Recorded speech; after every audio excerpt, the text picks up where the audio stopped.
안녕하세요. 은석입니다. 오늘은 제5강으로 콘셉트 정의 단계 중 제목 만들기에 대해서 설명드리겠습니다. 해마다 코엑스 등에서 다양한 형태의 컨퍼런스가 열리고 있습니다. 그런 컨퍼런스에 가면 여러 세션이 동시에 열리고 각 세션마다 프레젠터들이 나와 프레젠테이션을 합니다. 그런데 어떤 세션은 청중들이 몰리고 어떤 세션은 청중들이 거의 없는 경우를 종종 봅니다. 왜 그럴까요? 청중들이 몰리고 안 몰리고의 차이는 프레젠테이션 제목에 끌림이 있느냐 없느냐에 있습니다. 다시 말해 끌림이 있는 제목을 보고 청중들이 몰린다는 얘기입니다. 제목 만들기는 컨셉트 정의 세 번째 단계입니다.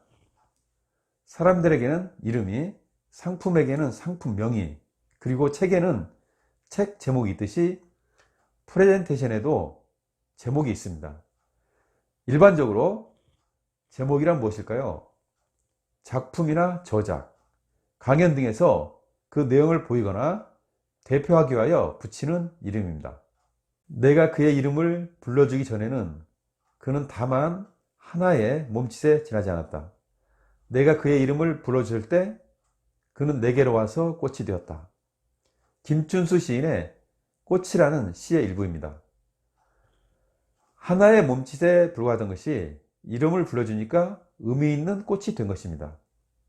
이처럼 이름 하나로 몸짓이 꽃이 되듯이 프레젠테이션에서도 발표 내용을 잘 대표하는 의미 있는 제목을 만드는 것이 중요합니다.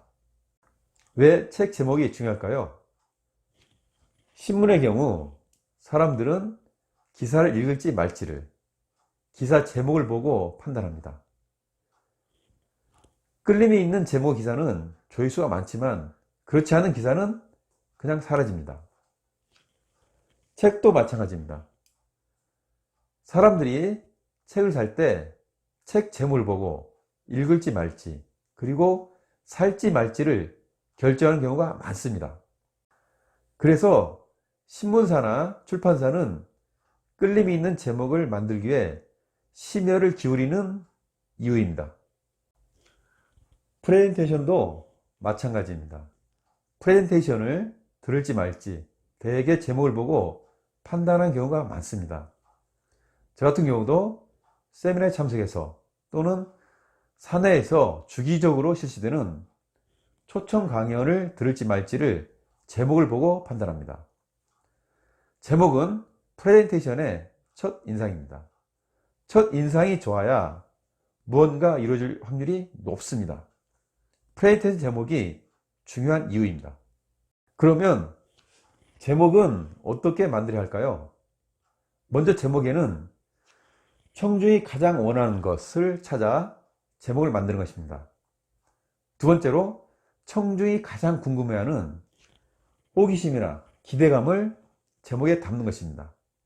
마지막으로 제목에 이익을 명확하게 제시하는 것입니다. 이러한 세 가지 중에 하나가 제목에 들어가야 합니다. 평범한 제목은 청중들로부터 외면을 받습니다.